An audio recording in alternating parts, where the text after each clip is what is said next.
Bien le bonjour à toutes, bien le bonjour à tous, c'est Alex, j'espère que vous allez bien et bienvenue dans cette quotidienne numéro 29 du 4 mai 2015. Je règle tout et on est parti. La quotidienne, je vous rappelle que c'est une vidéo qui arrive en semaine, hors week-end donc et jour férié, vous avez pu le voir, sauf cas exceptionnel. Et puis, c'est divisé en trois parties, à savoir quelques infos marquantes du jour sur les univers high-tech, jeux vidéo et des fois la nourriture aussi, parce qu'on aime bien manger, bah ouais.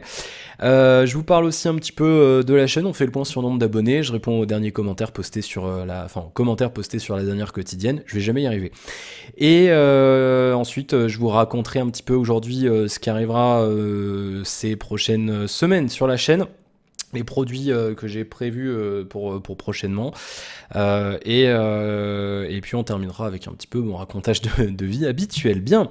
Alors déjà je m'excuse un peu, j'ai la voix un petit peu prise, mais pas grand chose, mais un petit peu quand même. On a été mangé dehors l'autre jour, là, vendredi, au resto. J'avais une impulsion d'achat vendredi, jeudi ou je sais plus quand. Et si, je vous en ai parlé, c'était jeudi, elle s'est transformée en restaurant. Du coup, j'ai invité ma mère et mes parents à ma soeur. Du coup, ils étaient contents et tout. Et j'ai mangé un burger. Du coup, j'étais content. Bien. Peu importe, c'est pour tout à l'heure le racontage de live. La caméra est penchée, j'ai l'impression. Ça a pas l'air d'être gênant. On va dire qu'elle est pas penchée. Ah si, un petit peu, on le voit. Bon là, de toute façon, rien n'est droit dans cette maison. Donc du coup, ça me stresse. Bon, c'est pas grave. Tant pis. Faites comme si je vous avais rien dit, ça sera plus simple. Bon, on va faire comme ça. Bien, allez, on commence avec les infos. Jeux vidéo, pas de suicide dans les jeux qui fonctionneront sur le Project Morpheus. Vous savez, c'est le casque de réalité virtuelle de chez Sony en cours de développement et pas de déploiement. Justement, le déploiement est prévu normalement pour le premier semestre de l'an prochain. Et ça sera donc compatible avec la PS4, normalement, sans doute pas le PC. Il y a des gens qui ont testé donc un jeu qui s'appelle London Heist, qui est un jeu de gunfight qui a servi à démonstration pour le hardware Morpheus lors de la Game Developer Conference, c'était il y a quelques semaines, dans lequel vous incarnez un gangster qui doit s'échapper lors d'un grand complexe, où il vient de commettre son méfait, et vous devez en fait utiliser le Project Morpheus et également les sticks du PlayStation Move pour une immersion encore plus grande, nous dit-on chez jeuxvideo.com. Plusieurs journalistes et joueurs ont eu l'occasion de tester, mais en fait on pouvait faire pas mal de choses et on pouvait aussi se suicider en fait dans le jeu en pointant l'arme contre nous et en tirant. Les développeurs de Sony London ont considéré que le suicide était une expérience trop stressante pour être incluse dans le jeu. Ils ont fait le choix de retirer cette option. Je vais citer Shuhei Yoshida, président de Sony Computer Entertainment. À l'origine, lorsque l'équipe de développeurs de Sony Londres travaillait sur la démonstration de London Heist, elle avait inclus la possibilité de se tirer une balle dans la tête. Vous pouviez pointer votre arme avec dans votre propre direction et c'était très désagréable, trop stressant, donc les développeurs l'ont retiré. Le média que nous utilisons est très puissant, donc nous devons faire attention à ce que nous proposons de faire avec. Donc du coup ils ont enlevé ça, on pourra plus le faire. Une première expérience peut-être trop traumatisante pour certains. Du coup, ils ont peut-être un petit peu le flip que les gens soient un petit peu stressés de faire de la réalité virtuelle, parce que c'est vrai qu'on se met vraiment à la place de la personne que l'on incarne, et c'est vrai que du coup, il y a des expériences, je confirme, qui sont quand même plus ou moins stressantes et qui sont quand même plus ou moins qui font un peu s'emballer le cœur. C'est vrai que du coup, je pense que de pouvoir faire ça, il doit y avoir un petit quelque chose quand même. Moi, pour vous le dire, j'avais testé, vous savez, les manèges là, les grands machins qui vous font balancer et tourner là dans le vide. J'en ai testé un comme ça avec l'Oculus Rift, et c'est vrai que c'est un peu flippant, et surtout que dans celui-là, il y a une option où on peut appuyer sur une touche et ça nous détache du siège, donc du coup, on est éjecté puis on se casse la gueule par terre. Alors du coup, c'est pas d'un réalisme phénoménal, donc on se met pas forcément bien à la place du truc, mais ça fait quand même un peu flipper, et c'est vrai qu'on a quand même énormément l'impression de vertige et ce genre de choses. Et du coup, c'est vrai que je peux comprendre qu'il y en ait qui soient perturbés avec ça. Alors du coup, le problème, c'est que s'ils ont fait tester ça à des gens qui avaient jamais fait de réalité virtuelle et que c'était vraiment leur premier test, c'est peut-être pas une bonne idée. Maintenant, des gens qui... Il faut être un peu ce qu'ils appellent sur le site Oculus Share les vétérans de la réalité virtuelle, c'est-à-dire vraiment avoir bouffé de la réalité virtuelle pour faire certaines choses qui sont un peu déstabilisantes. Et voilà, moi par exemple, j'avais testé, je vous l'avais dit, Need for Speed en VR. L'impression de vitesse était phénoménale, et c'est vrai que ça faisait un drôle d'effet, mais vraiment. Donc du coup, ouais, je peux comprendre, mais après voilà, c'est un petit peu... On va dire que je suis fou, mais c'est un petit peu dommage d'avoir retiré cette possibilité du fait qu'on ait peur que les gens fassent n'importe quoi ensuite. Donc voilà, après voilà, on verra un petit peu ce que ça donne quand la réalité virtuelle sera un petit peu plus démocratisée auprès du grand public, et chose que j'ai hâte de voir, puisque ben on aura plus de contenu et surtout ça sera une meilleure chose, voilà, pour baisser un petit peu le prix de ces appareils et pour avoir un petit peu plus de jeux dessus. Alors, le top des meilleures ventes de jeux en France, semaine 17, et je vois que jeuxvideo.com n'a, en dépit de mes sollicitations, toujours pas corrigé son erreur, puisque je vous rappelle que jeuxvideo.com, c'est un peu le plus gros site jeux vidéo francophone, voire même européen. Jeuxvideo.com qui a été racheté par une société du doux nom de Webedia, qui emploie des fabuleux stagiaires, on le voit ici. Rien contre toi, hein, Mister Illidan, même si t'as pas fait ton boulot correctement, il y a aussi jeuxvideo.com qui a pas fait son boulot correctement, qui n'a pas relu l'information. Donc on se trame une information qui a été postée ce matin chez jeuxvideo.com qui nous disent la semaine 17, meilleure vente de jeux en France et en valeur la semaine 17, je râle, et là j'ai raison de le faire. On le voit ici, et il nous parle de la semaine du 20 au 26 avril, vous le voyez juste là, du 20 au 26 avril, et donc ça a été corrigé. Voilà, donc ça a été corrigé, tout de suite. Je viens de rafraîchir, je râle, mais ça a été corrigé juste maintenant. Il y a une seconde quand j'ai ouvert le truc, c'était pas corrigé. En fait, ils nous ont mis au début, c'était marqué du 27 au 3 mai, en fait, donc du coup, il y avait un décalage, et du coup, ça m'a un peu gavé. Du coup, j'ai un petit peu râlé sur les réseaux sociaux. Parce que ils ont plein de thunes, ils relisent pas, quoi. Les mecs, à un moment donné, relisez-vous. Enfin, je veux bien que ce soit un stagiaire, mais à un moment donné, le stagiaire, il doit faire son boulot, il est en stage. Et puis si c'est pas lui qui le fait, il doit y avoir un gars qui relit derrière, son maître de stage, je sais pas. Balancez pas des infos fausses. Du coup, c'est pas un drame, l'info était la bonne, mais du coup, il nous donne une stat qui était pas pour la bonne date. Du coup, c'est un peu con. Voilà, c'était un petit peu débile. Donc ça a été corrigé, mais un petit peu tard. L'info est arrivée ce matin quand même. Enfin bref, qu'est-ce que vous voulez que je vous dise? Bah ouais, ils ont plein de blé. Il faut que ce soit les gens qui... On va me dire, oui mais ça arrive. Oui mais c'est tous les jours en ce moment. Donc je suis désolé. Un site qui a autant d'argent que ça et qui a autant de monde derrière, moi j'ai un peu du mal. J'ai un peu du mal à accepter qu'il y ait des grosses erreurs comme ça, quoi. Donc bon, qu'est-ce que vous voulez. Bon, top 5, des meilleures ventes de jeux en France en valeur, donc du 20 au 26 avril, semaine 17. Numéro 4, Battlefield Hardline sur PS4. Numéro 5, pardon. Numéro 4, je mélange, il y a plein de 4. Numéro 4, ah bah tiens, et pile à l'instant, je vous le dis, ça vient d'arriver, regardez. Ils viennent de me répondre sur Twitter à l'instant. C'est corrigé, merci d'avoir signalé. Donc voilà, ça vient d'arriver. Aucun problème les mecs. Bah ça me fait chier pour vous parce que c'est un site. J'aimais beaucoup jeuxvideo.com. J'ai été modo dessus, j'ai découvert des gens adorables dessus et ça m'emmerde un peu que j'ai envie de dire l'âme soit un peu souillée par l'effet Webedia, quoi. Donc bon. Ça me dérange. Je râle, mais c'est vrai que voilà, je pense qu'il y en a beaucoup qui sont dedans et qui sont un petit peu, c'est un peu con de dire ça, mais un petit peu soumis à ce qui se passe au-dessus. Bien, du coup, numéro 5, Battlefield Hardline sur PS4, GTA 5 sur PS4, c'est le numéro 4, GTA 5 sur PC, numéro 3, cassage de gueule de 2 cases, Bloodborne sur PS4 remonte seconde, et c'est Mortal Kombat X sur PS4 qui prend la première place. Du côté du PC, donc on a toujours les Sims 4 édition standard en numéro 3 et l'add-on au travail en numéro 2. Sur Wii U, Mario Party 10 en premier, Mario Kart 8 en second et Super Smash Bros en numéro 3, et sur Nintendo 3DS. Et d'ailleurs, je vois en fait qu'ils n'ont pas fait leur boulot correctement. Alors, je vais vérifier quand même avant de gueuler cette fois-ci. Alors, le Cell, on veut nous... Et alors normalement on a le top Vita. Il n'y avait pas eu le top Vita pendant quelques temps, il a été remis. Alors est-ce qu'il y est pas cette semaine? C'est possible. Alors PC, PS4, 3DS, non, il y a le top Vita. Donc il manque cette chose sur l'information de jeuxvideo.com. Donc je vais encore leur signaler. Il nous manque le top Vita avec donc le Call of Duty tout pourri, le FIFA 15 et le Minecraft. Donc vous voyez qu'on est bien top Vita et qu'on est bien, je vais y remonter, on est bien... sur la semaine 17, vous le voyez ici, donc il y a encore une erreur sur l'article de jeuxvideo.com, donc il faut encore falloir que je râle un petit peu. Et donc oui, je vérifie, il nous manque bien le top 3 Vita sur ce truc. Alors je sais que c'est pas l'info la plus vitale du jour, ni rien, mais quand on fait le boulot, on le fait correctement, c'est tout. Bien. Surtout quand on a autant d'argent. Autant ça aurait été un fan site, je dis pas, un petit site, je peux comprendre. Mais là, il y a plein de monde derrière, ils ont une grosse rédac, il y a plein de thunes, ça me gave. Si vous savez pas quoi en faire, vous les donnez à des gens qui en ont besoin, hein, des sites qui aimeraient bien se développer, hein. Ça serait bien. Bon, côté high-tech, pas mal de choses d'ailleurs, donc on va enchaîner, on est déjà à 10 minutes. Des rumeurs sur les Xiaomi Mi 5 et Mi 5 Plus qui traînent un petit peu sur le Ternet depuis hier soir. C'est des rumeurs qui nous viennent de qui de Gizmo China.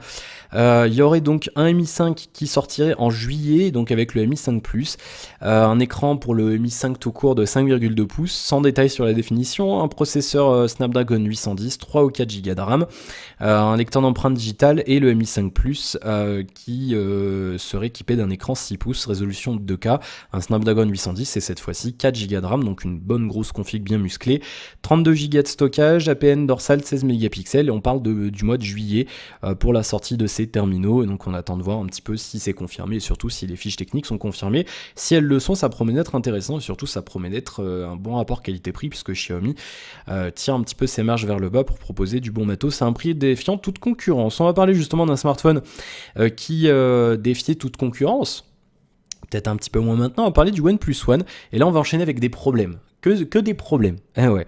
Depuis quelques jours, il y a pas mal de problèmes d'utilisateurs qui remontent à un bug avec l'écran tactile sur les forums officiels. Il y a des vidéos qui se promènent un petit peu. En fait, apparemment, l'écran deviendrait complètement fou. Il arrêterait de fonctionner ou il fonctionnerait complètement à l'arrache, c'est-à-dire on appuie sur le Q, ça appuie sur le L sur le clavier et ce genre de choses. Donc du coup, apparemment, il y a pas mal de petits fixes bricolage en redémarrant le téléphone, en routant quelque chose, en routant le téléphone pour installer Touch Fixer. D'après XDA et puis il y aura aussi des réglages à modifier dans la partie développement. Vous pouvez trouver ça sur internet si vous avez le problème. Et apparemment donc OnePlus serait un petit peu réticent pour changer les terminaux, mais ça serait la meilleure solution. Alors du coup c'est en train d'arriver. D'un coup il y a plein de gens qui ont eu leur écran qui déconnait. Alors est-ce que c'est un problème de fiabilité sur la durée? On ne sait pas. Si vous avez un problème, n'hésitez pas à ouvrir un ticket de votre côté et puis si vous avez le problème vous n'hésitez pas à laisser un petit commentaire pour compléter ça au cas où je dise des bêtises. Voilà pour ce problème-là. Un problème de RAM sur le S6, apparemment il y a une mauvaise gestion de la RAM. J'ai pu sur le S6 Edge, j'avais 2 Go 6 de dispo sur les 3 Go. Enfin, il affichait que 2 Go 6. Alors, est-ce que c'est dû à ça? J'en sais rien. Est-ce que ça en prend la mémoire pour Android directement dessus? Je n'en sais rien non plus.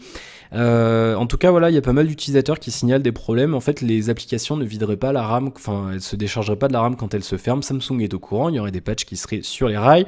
Problème de transparence aussi sur l'appareil photo du S6, puisque ça a été découvert. Ça a été découvert en fait via qui sur XDA, encore une fois, sur les forums XDA. En fait, il y a des utilisateurs qui ont découvert en fait que Samsung utilisait aléatoirement soit le IMX 240 de chez Sony, donc comme sur tous les modèles de test des différents sites, alors que d'autres téléphones aléatoirement seraient équipés du capteur ISOCELL de Samsung, donc qui est un peu moins bien quand même, il faut le dire, que le capteur de chez Sony. Donc en quoi c'est un problème? Vous allez me dire, oui, bon, ok. Le problème, c'est que Samsung nous vend un téléphone équipé d'un capteur Sony. On nous dit c'est un capteur Sony, c'est génial, je crois même que c'est écrit sur la boîte. Non, c'est pas écrit sur la boîte, de mémoire, non. Donc on nous dit voilà, un super capteur Sony, ils nous ont dit c'était un Sony à la conférence, etc. Si maintenant ils nous mettent un capteur ISOCELL au hasard sur les téléphones, on peut pas le savoir à l'avance, donc du coup le gars qui achète un téléphone, il peut dire tromperie sur la marchandise, j'en veux pas. Donc du coup ça pose un problème de transparence et Samsung n'a pas encore communiqué là-dessus. Et donc il y a une petite manip pour connaître le capteur que vous avez sur votre téléphone si vous l'avez. Il faut aller donc dans le menu, ils appellent ça le mode ISP vers check de caméra firmware standard. Il faut taper étoile dièse 349 715 39 dièse dans l'application téléphone. Vous trouverez ça sur internet si vous êtes intéressé. L'indice se cacherait dans les informations EXIF aussi des photos avec la code LL pour le capteur ISOCELL et LS pour le capteur Sony. Et il semblerait, selon un membre du forum, que XDA, donc encore une fois, que tous les téléphones prêtés au site pour les tests sont équipés d'un capteur Sony. Donc ça serait intéressant de mener l'enquête. si vous avez un Galaxy S6 ou un 6 Edge, n'hésitez pas à faire la manip et à me donner votre retour sur les commentaires de la vidéo. On va essayer de faire notre petite enquête de notre côté. Donc du coup, à voir, c'est vrai que ça sera un petit problème d'ordre commercial quand même, parce qu'on nous vend, on achète un produit avec ça, on nous dit c'est ça, et dedans il y a autre chose. Comment on fait ? Bah ouais, c'est un petit peu quand même casse-gueule de la part de Samsung, parce que ça pourrait éventuellement se retourner contre eux. Bien, les specs du Oppo R7 sont officiels, ça y est, on les a, elles sont connues. Le téléphone devrait être annoncé bientôt. Le R7, c'est celui-là, je vous en ai déjà parlé, c'est celui avec les bords, avec le truc avec réfraction là sur l'écran qui fait qu'on a l'impression qu'il a des bords complètement visibles, et ça c'est absolument génial. Alors il y a deux fiches techniques différentes qui changent juste au niveau du processeur utilisé, parce qu'en fait il y a une version destinée à l'opérateur China Mobile et l'autre à China Telecom. En fait il y en a un qui a, donc c'est le China Mobile, il a un MediaTek MT6752, donc un octo-cœur à 1,7 GHz, donc du milieu de gamme, et le compère un Snapdragon 615 à 1,5 GHz, donc couplés tous les deux à 3 Go de RAM. Donc c'est plutôt le haut du milieu de gamme, hein, donc c'est plutôt pas mal. Les deux moutures du R7 sont similaires, un écran Full HD 5 pouces, 16 Go de stockage, port micro SD, capteur photo 13 mégapixels au dos, 8 mégapixels à l'avant, blablabla, et pour l'instant Android 4.4.4. Mauvaise nouvelle, une batterie de 2320 mAh, ça reste d'être un petit peu limite aussi. Pourquoi pas, voilà, on attendra un petit peu de voir, j'aimerais bien l'emporter celui-là quand même. Il a l'air pas mal. Alors du coup après il y aura une version qui sera compatible avec certaines bandes de fréquences et certaines technos de 3G, et l'autre non. Donc on verra celle qu'il faut pour chez nous. Sans doute celle avec le Snapdragon 615. Bien, et puis le téléphone que personne ne pourra jamais s'acheter, le nouveau Vertu, le Aster Quilt. Un téléphone qui pour une fois propose une config relativement bonne, mais plutôt bonne. Écran cristal saphir. Ah ça c'est bien. C'est mieux que le Gorilla Glass. 4,7 pouces, définition Full HD, un processeur Snapdragon 801, 64 Go de mémoire, à peine 13 mégapixels, haut-parleur stéréo Dolby Digital+, 2275 mAh de batterie avec charge sans fil, 4G, NFC sous Lollipop. Mais c'est pas pour ça que vous achetez un Vertu, nous dit Journal du Geek, ils ont raison, puisque vous craquez pour la coque en cuir en titane et titane brossé, pour la finition titane qui rend le smartphone incassable, pour les sonneries enregistrées par l'Orchestre Symphonique de Londres, rien que ça, pour ses abonnements à Salon Circle qui permet de passer des communications sécurisées, ou pour l'accès à un service de conciergerie et un service d'assistance ouvert 24h sur 24, 7 jours sur 7 partout dans le monde, ou alors vous faire inviter à des soirées privées où l'on boit du whisky à 50 € le verre et on discute business d'un air détaché dans un salon feutré. Le prix de ce téléphone que je vais vous montrer dans un instant, juste avant, voilà, je vous le montre un petit peu, 2-3 petites photos, très rapidement, je zoome pas dessus. Voilà, on voit le téléphone avec les finitions, c'est un petit peu bling bling. Le prix de ce bidule, quand même, 6300 €. Il y a eu pire chez Vertu, mais ça reste quand même complètement inaccessible. Bien, 17 minutes, on va enchaîner avec vos commentaires et le nombre d'abonnés sur YouTube. Je vais charger le nombre de commentaires. Non, je mélange tout. Je vais charger les commentaires. Pendant ce temps-là, on va regarder le nombre d'abonnés qui est à, boum, 873 abonnés, ce qui nous fait plus 97 depuis jeudi, donc c'est une tuerie, soyons clairs. Nous sommes le 4 mai 2015 et donc 873 avec depuis jeudi, ça fait vendredi, samedi, dimanche, lundi, ça fait 4 jours, ça fait 100 en 4 jours, ça fait qu'on est presque 100 en 4 jours, ça fait qu'on est toujours sur notre rythme d'environ 25 par jour, c'est-à-dire qu'on peut espérer les 1000 abonnés d'ici la fin de la semaine avec de la chance, parce que il y a une semaine on était le 27, il y a une semaine, et on était combien à une semaine?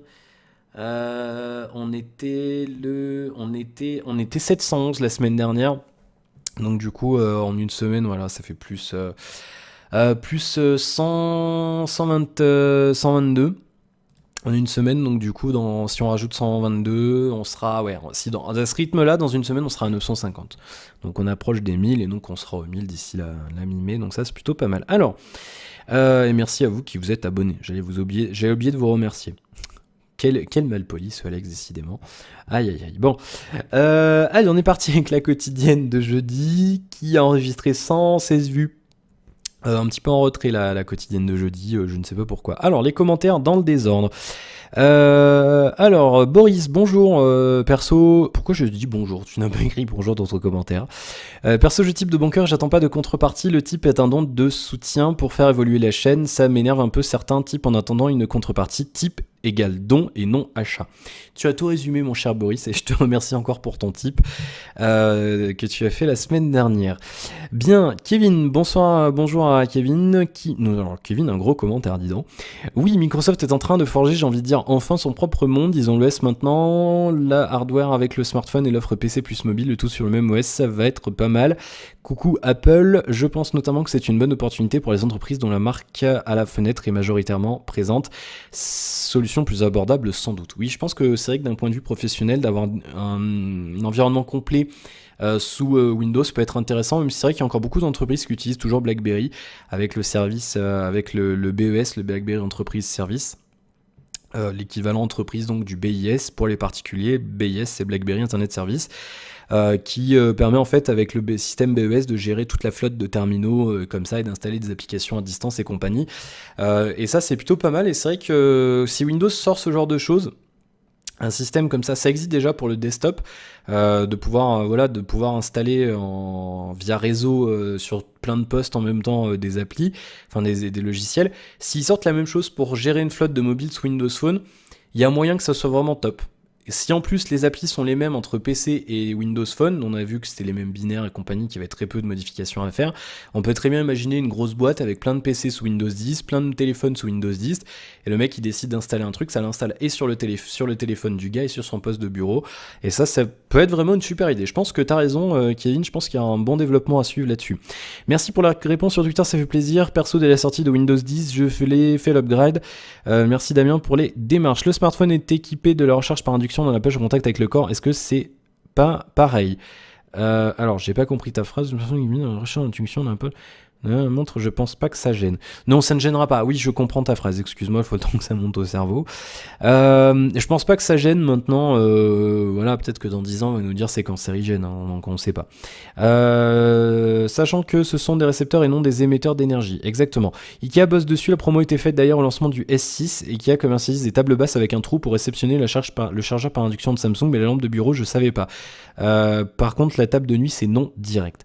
Oui, après, c'est vrai que dormir avec un truc à induction à côté, c'est peut-être pas une bonne idée. Bon. Mais oui, si, ils ont sorti des lampes, ils avaient montré ça un petit peu avec un pied plat, et donc tu poses ton téléphone dessus, et ça je trouve plutôt pas mal.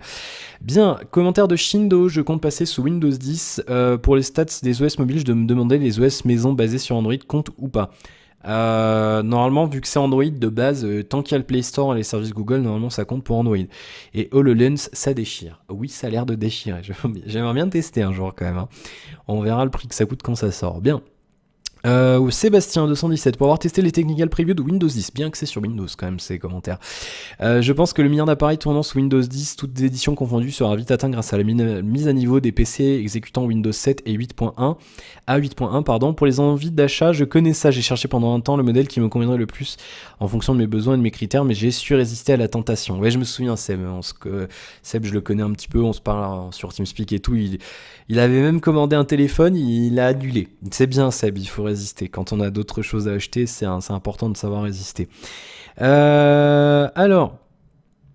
Commentaire de Damien, pour l'astuce des téléphones, ça ne fonctionne pas car le bon d'achat du téléphone que tu as pour l'achat du téléphone A et que tu vas utiliser pour le B sera rendu car il faut rembourser selon le moyen utilisé.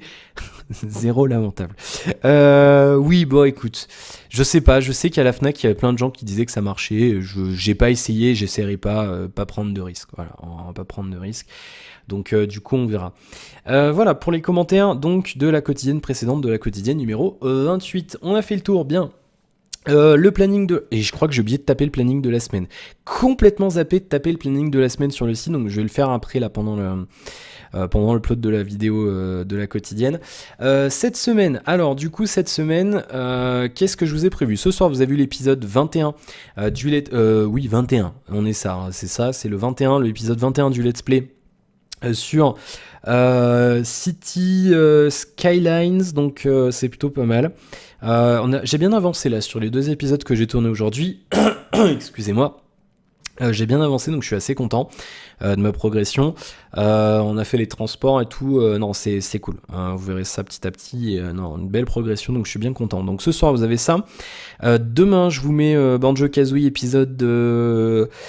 épisode 11, donc avec le désert de Gobi. Alors je sais pas si je vais le tourner après la quotidienne ou si je vais le tourner... Qu'est-ce que c'est? Il y a des bruits étranges qui se passent. Ah non, c'est le Windows Phone qui a des notifications qui déconnent. Ok. Ah non, je crois qu'il n'y a plus de batterie, du coup il commence à... One apps need attention. Oui, j'avais oublié de le mettre sur vibrer. Alors, Windows 10, ça rame un max. J'arrive même pas à fermer... Regardez, j'arrive pas à fermer le volet des notifications, il est complètement pété. Voilà, ça y est, il vient de se fermer. C'est encore pas optimisé. N'installez pas Windows 10 si c'est votre téléphone principal, vous allez péter des câbles. Je vous le dis tout de suite. Moi, je sais pas mon téléphone principal, donc ça va, mais le faites pas. Demain, épisode 11 de Banjo-Kazooie, je l'ai dit. Mercredi, vous aurez... donc du coup, on va dire que ça sera l'épisode 2 de notre let's play sur Far Sky, qui devrait pas être très long, parce qu'apparemment, il faut pas non plus 10 ans pour remonter à la surface. Du coup, on fera... là, pour l'instant, on va voir. Je vais vous demander votre avis, justement, pour éventuellement changer le planning. Mercredi, vous aurez ça. Jeudi, vous aurez le déballage. Alors... Je vais vous demander votre avis dans un instant, le déballage d'un produit que j'ai commandé aujourd'hui. Vendredi, le Let's Play City Skylines épisode 22. Samedi, épisode 12 de Banjo et Kazooie. Et dimanche, Unboxing saison 3 épisode 2 avec Mathilde, qui sera sur des produits que je ne sais pas, puisque nous n'avons pas encore tourné. On aurait dû le faire ce week-end. On l'a pas fait par pure fainéantise. Voilà, je le dis tout de suite, j'ai passé mon week-end sur WoW et du coup j'avais grave la flemme. En plus il faisait mauvais, donc du coup niveau éclairage c'était la merde. Normalement là on devrait tourner vendredi, du coup vu que c'est férié. Du coup vendredi on devrait tourner ça pour dimanche, donc ça laissera le temps de tout faire comme on veut. Et du coup je sais pas encore sur ce que ce sera, donc vous aurez en tant que tipeur vous aurez la vidéo normalement samedi. Et donc du coup vous saurez un petit peu en avance ce qu'il y a dedans, mais je peux pas vous dire en avance ce qu'on va faire en premier. Voilà pour le planning. Objet que j'ai acheté. Alors du coup j'en ai parlé un petit peu sur Twitter tout à l'heure. Je vous ai demandé un petit peu votre avis. Alors bon, je sais que certains c'était pas forcément d'une objectivité fabuleuse, parce qu'il y a certains qui sont quand même bien fans de je ne citerai pas de nom, ils sont quand même bien fans de Android pur, j'ai bien conscience de ça.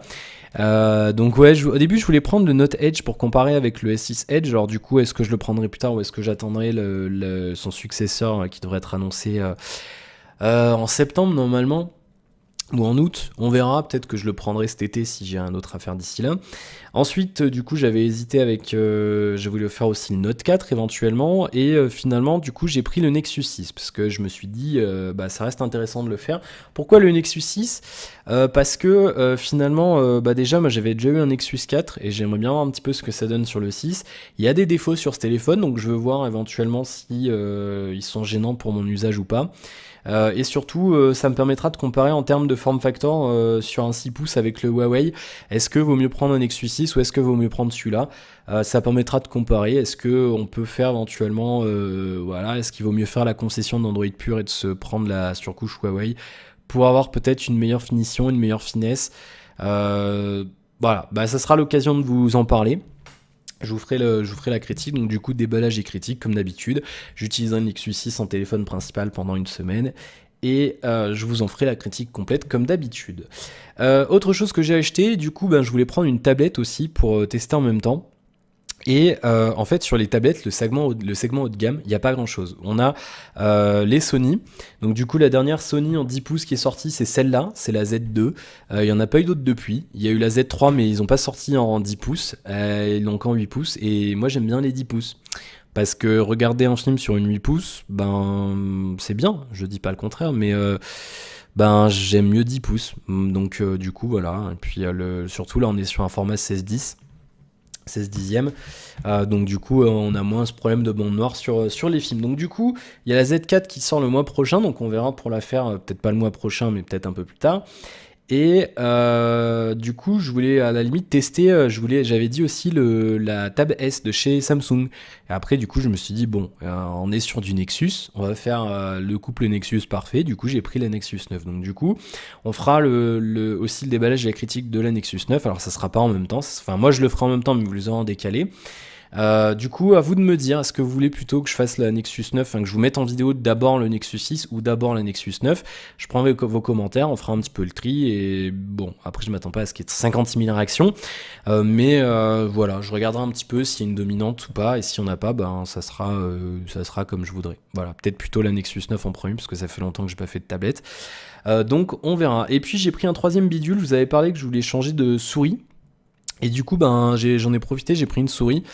J'ai pris, du coup, j'avais une Rockate, là, elle a eu 2 ans celle-ci, je vous en avais parlé.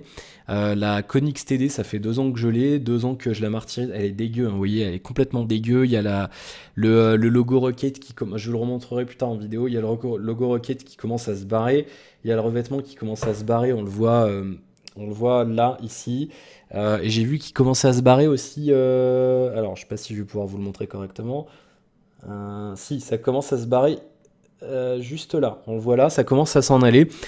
Bon, en même temps, ça fait 2 ans que j'utilise tous les jours, plusieurs heures par jour. Donc, du coup, oui, forcément, ça s'use une souris. Voilà. Donc, du coup, j'ai regardé un petit peu ce que faisait Rockate. Ils ont sorti la Tyon. Rockate, que j'aime beaucoup cette souris, franchement. C'est une souris que je pourrais éventuellement acheter si l'autre me convient pas. C'est vraiment une souris que je vous recommande, elle est vraiment super agréable à l'utilisation. J'ai jamais fait de critique dessus, mais c'est vrai que c'est un très bon produit. Bon, alors le problème c'est qu'il est tout en plastique, ça c'est un petit peu dommage, mais c'est vraiment un excellent produit. Moi qui n'ai pas besoin de 36 milliards de boutons, c'est vrai que c'est un très bon produit. Mais j'avais envie de changer un petit peu. La Tyon, il y a plus de boutons. Il y a aussi là, en fait, sous le pouce, ils ont mis un espèce de système de trucs qui se montent et qui se descendent et qui m'intéresse pas du tout. J'en ai pas du tout l'utilité. Donc du coup, j'ai pas pris celle-là. J'ai regardé un petit peu chez Logitech, mais j'aime pas trop le design des Logitech, et surtout c'est pareil, ils ont sorti, il y a une G303 qu'ils ont sorti récemment, avec autant de boutons que sur celle-ci. Le problème c'est qu'il n'y a pas du tout cet effet, elle est ambidex, c'est-à-dire qu'on n'a pas cet effet. Moi j'aime bien avoir un petit creux pour poser mon pouce, je sais pas si vous c'est pareil. Mais donc là, vous voyez que sur celle-là, du coup, alors bien sûr, je vous en parlerai quand je ferai la vidéo dédiée, mais on a un petit truc comme ça pour poser le pouce, et j'aime bien avoir un creux comme ça plutôt que de le laisser traîner. Et moi, j'aime bien, je prends ma souris en ce qu'on appelle en palm grip, c'est-à-dire en posant vraiment ma main dessus plutôt qu'en claw grip, c'est-à-dire en la tenant comme ça. Alors vous aurez chacun votre usage, mais c'est vrai que les Logitech en général, elles sont pas vraiment faites pour ça, ou alors elles ont trop de boutons et un design que j'aime pas du tout.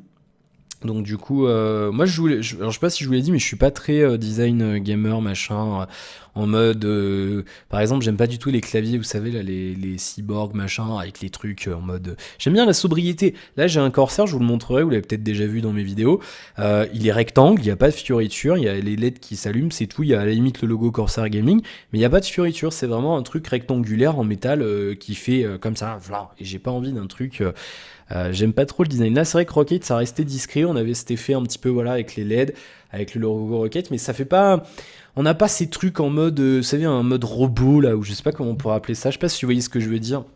Et c'est vrai que je suis pas vraiment fan de ce genre de truc. Et du coup, c'est vrai que là, j'ai pris du coup une Corsair, justement pour aller avec le clavier, la M65 RGB. Du coup, j'ai pris celle-là qui était peut-être un petit peu moins chère que les concurrentes aussi, notamment que le haut de gamme de chez Rockate. Razer, j'ai complètement laissé tomber parce que c'est une marque qui me plaît plus tellement maintenant, même si j'ai eu 3 défadeurs à la suite à force de les casser. C'est vrai que du coup, j'ai voulu tenter Corsair parce que c'est vrai que c'est pas forcément une marque qu'on achèterait tout de suite en pensant à du gaming. En tout cas pour les souris et les claviers, moi c'est une marque qui essaie de se renouveler un petit peu sur le gaming, sur le segment gaming, avec maintenant leur gamme gaming justement, avec le nouveau logo et tout. Donc du coup on va tester ça. Je vous donnerai mon avis, est-ce que je la garderai ou pas, je sais pas. Si elle me plaît, je la garderai sans doute, sinon je la renverrai. Et je retournerai sur ma Rockate en attendant de trouver mieux. Mais du coup, il y aura le déballage et une critique un petit peu plus complète. Et du coup, je pense que j'en profiterai. Je ferai une vidéo après la critique de la souris. Je pense que je ferai une vidéo complète sur le setup clavier plus souris. Alors du coup, il manquera le tapis de souris Corsair. Mais bon, ça après, on s'en fout un peu. Du coup, est-ce que c'est intéressant de prendre un couple clavier-souris de la même marque? Est-ce que ça permet de personnaliser un petit peu le tout chez Corsair? Ça sera l'occasion pour moi de vous en parler, de vous montrer un petit peu... un petit peu le tout et un petit peu comment ça marche bien. Du coup, on verra ça. Je reçois tout ça normalement mercredi. J'ai commandé chez Top Achat. Première commande chez eux d'ailleurs, donc on verra comment ça se passe. J'ai pris tout ça, j'ai pris le chronopost, comme ça j'aurai tout mercredi, sinon ça arrivait samedi et ça me retardait complètement pour le délai des vidéos. Donc du coup voilà, normalement vous aurez ça cette semaine et on fera normalement du coup cette semaine vous aurez un déballage, semaine prochaine vous aurez un déballage et une critique. Donc celle de par exemple si je déballe le Nexus 6 cette semaine, vous aurez la critique la semaine prochaine et le déballage de la Nexus 9 la semaine prochaine. Et ensuite la semaine d'après vous aurez le déballage de la souris ou je ne sais quoi, et vous aurez la critique à ce moment-là, puisque la souris il me faut quand même un peu plus d'une semaine pour faire ça. Donc du coup, déballage critique, du coup ouais, ça va nous couvrir le mois entier, à raison d'un déballage ou d'une critique ou d'une critique par semaine. Du coup, on verra. Ensuite, après ça, normalement, on va taper sur du smartphone chinois. Là, j'ai 2-3 références sympas sous la main. Donc du coup, on va faire une commande en attendant éventuellement qu'on nous en prête ou qu'on nous en donne, du côté de nos boutiques chinoises qu'on aime bien. Et puis on attend toujours des nouvelles des autres fabricants qui nous ont dit oui, mais voilà, c'est très long pour obtenir du matériel de prêt, on s'en rend pas compte, mais bon, après surtout nous je suis petit, mais j'ai pas 1000 abonnés, donc du coup on passe un peu après tout le monde, ce qui est normal, ça je comprends tout à fait, il y a aucun souci là-dessus, donc on attend des nouvelles, et donc du coup niveau high-tech là, voilà, ça sera un petit peu couvert ce mois-ci, et puis bah si j'ai autre chose à tester, s'il y a un truc qui me prend envie, je le prendrai aussi. Voilà, 35 minutes, une grosse quotidienne en mode résumé. Du coup j'ai passé tout le week-end sur WoW, j'ai monté mon mage niveau 100, et justement parlant de WoW, normalement ça, voilà, j'en parlais tout à l'heure, normalement devrait avoir un petit peu plus de contenu, je sais pas encore quoi. On va peut-être se faire des vidéos en mode détente pour un samedi peut-être, ou un dimanche avec PL Ghost, parce qu'on se marre beaucoup quand on joue avec PL Ghost, donc je pense qu'on filmera, je ferai des rushs, et puis je montrerai, histoire de faire un truc, histoire de faire marrer un petit peu. Éventuellement, j'ai envie de commencer un nouveau perso, j'aimerais bien faire un druide ou un chasseur. Et du coup, des classes que j'ai jamais essayé en 8 ans que je joue à WoW. Et ouais. Et quand on est amoureux d'une classe, par contre, démoniste, je maîtrise sur le bout des doigts. Ça, y a pas de souci. J'ai joué presque que cette classe. Mais voilà, du coup, faudrait que finisse de monter ma prêtresse aussi. Et du coup voilà, donc je verrai, peut-être que je ferai une espèce de let's play sur WoW aussi, comme ça on réduira un petit peu Banjo, éventuellement de mettre en pause, et je prévois aussi, parce que Banjo on a bientôt fini, il nous reste 4 niveaux, et après il y a les boss, voilà, donc normalement ça sera bientôt fini. Donc dites-moi ce que vous voulez un petit peu, si vous voulez du contenu sur WoW, alors j'ai pas mal de contenu aussi à vous faire sur WoW, sur tous les petits secrets, les petites choses, les modifications par rapport aux anciennes versions, pas mal de petits détails, ce genre de choses, des petites anecdotes sur WoW, on pourra faire quelques vidéos là-dessus, ou alors éventuellement des petites vidéos sur l'économie du jeu. Voilà, je me fais pas mal de thunes. Je suis pas le plus fortuné du jeu, mais je commence à bien maîtriser là-dessus, donc je pourrais éventuellement vous donner mes petits conseils que vous n'utiliserez pas sur mon serveur, n'est-ce pas? Parce que sinon ça va pas le faire. Et puis voilà, donc il y a pas mal de choses à faire sur WoW, si vous voulez du contenu, vous me dites, j'en fais. Voilà, tout simplement. Bien, 38 minutes, merci d'avoir suivi cette vidéo, et comme on avait dit, voilà la liste des gens qui ont typé pour avoir leur nom sur les vidéos, c'est juste en dessous, c'est là. Bon, merci à vous en tout cas, et même ceux qui ont typé un petit peu moins, et merci à ceux qui s'abonnent tout simplement, et qui regardent mon contenu, et qui mettent des likes, et qui commentent, même si c'est négatif, après, tant que c'est pas trollesque, j'en ai eu plein là, ce week-end là sur le S6, hier il y en a eu un, c'est à quoi sert cette vidéo? À quoi sert ton commentaire? Je sais pas, je comprends pas. Donc oui, du coup c'est comme ça, ça fait partie du truc, mais voilà, c'est vrai que merci pour votre soutien, et ça motive franchement, voilà, de voir le nombre d'abonnés qui augmente à vitesse grand V. Très franchement, je vous l'avais dit plus tôt, j'espérais pas avoir 1000 avant la fin de l'été, en suivant une progression standard. Du coup, d'arriver à 1000 en mai, c'est une tuerie quoi. du coup voilà, c'est un petit peu la récompense, mais c'est vrai que voilà, du coup ça fait plaisir, et voilà.